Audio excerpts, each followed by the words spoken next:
வணக்கம். சுப்பிரமணியம் யோகாமணி சேனலுக்கு உங்களை அன்புடன் வரவேற்கிறேன். இன்றைக்கி மத்தியான சமையலுக்கு நம்ம பார்க்க போகிறது பருப்பு உருண்டை குழம்பு. எப்படி செய்கிறேன்னு பார்க்கலாம் வாங்க. அனைவருக்கும் அன்பு வணக்கம். திருமதி சுப்பிரமணியம். இன்றைக்கி லஞ்சுக்கு நம்ம செய்ய போகிறது வந்து பருப்பு உருண்டை குழம்பு.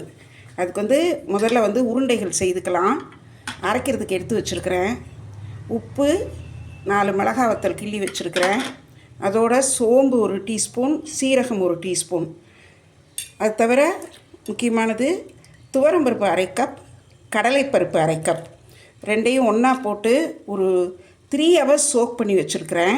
இப்போ என்ன பண்ண போகிறேன்னா, இது ஃபுல்லாக நல்லா ஃபில்ட்ரு பண்ணிவிட்டு கொஞ்சம் கூட தண்ணியே இல்லாமல் இந்த பருப்புகளோட இந்த சீரகம், சோம்பு, மிளகாய், உப்பு போட்டு அரைச்சி எடுத்துகிட்டு வந்துடுறேன். அரைச்சி எடுத்துகிட்டு வந்துட்டேன் பாருங்கள்.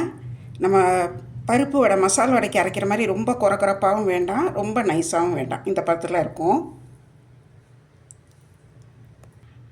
இதோட கொஞ்சம் கருவேப்பிலை, நறுக்கின வெங்காயம் ஒரு 1/4 கப் அளவுக்கு போட்டு நல்லா பிசைஞ்சு எடுத்துட்டு அதுக்கப்புறம் உருண்டைகளாக உருட்ட ஆரம்பிக்கலாம். இட்லி பாத்திரத்தில் தண்ணி நல்லா கொதிச்சிருச்சு. உருண்டைகள் உருட்டி இருக்கிறேன் இந்த அரைச்சதை. இப்போ இது கொஞ்சம் நல்லா வேகணும். அது வெந்ததுக்கப்புறம் நம்ம குழம்புல போடுறதுக்கு ரெடி பண்ணலாம். குழம்புல சேர்க்குறதுக்கு கொஞ்சம் தேங்காய் அரைச்சிட்டு வந்துடுறேன். ஒரு 1/2 கப்பு அளவுக்கு தேங்காய் எடுத்துருக்கிறேன். இதை நல்லா அரைச்சிட்டு வந்துடுறேன் தண்ணி ஊற்றி. பருப்பு உருண்டை வச்சு ஒரு 7 நிமிஷத்துக்கு மேலே ஆயிடுச்சு. நல்லா நிறம் மாறி வெந்திருக்குது. இப்போ இது அடுப்பை அணைச்சிட்டு இதை ஆற வச்சுட்டு குழம்புக்கு ரெடி பண்ண ஆரம்பிச்சிடலாம். அடுப்பில் இந்த ப்ரெஷர் பேனை வச்சுருக்கிறேன். அதில் ஒரு 2 டேபிள் ஸ்பூன் அளவுக்கு எண்ணெய் ஊற்றிருக்கிறேன். எண்ணெய் காஞ்சிருச்சு.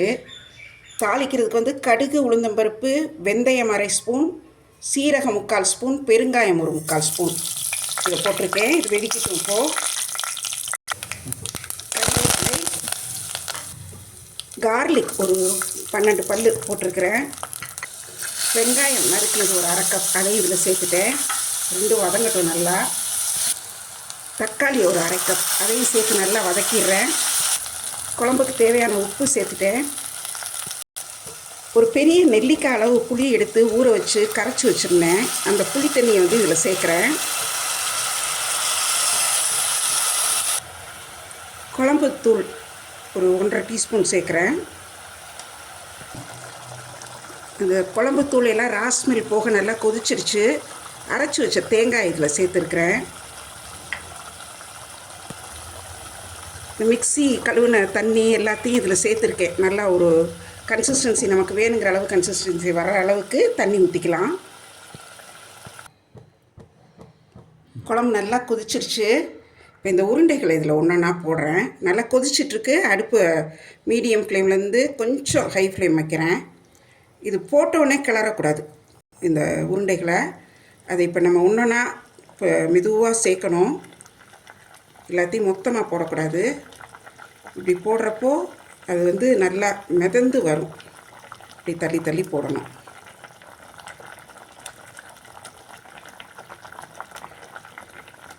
இது கொஞ்சம் நல்லா மிதந்து வந்ததுக்கப்புறம் நம்ம கிளறி விடலாம்.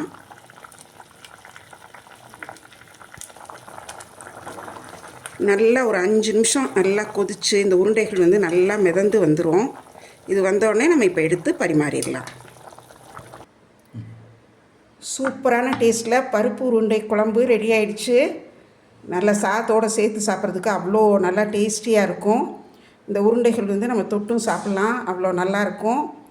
இந்த வீடியோ உங்களுக்கு ரொம்ப பிடிச்சிருக்கும். இதை லைக் பண்ணுங்கள், ஷேர் பண்ணுங்கள்.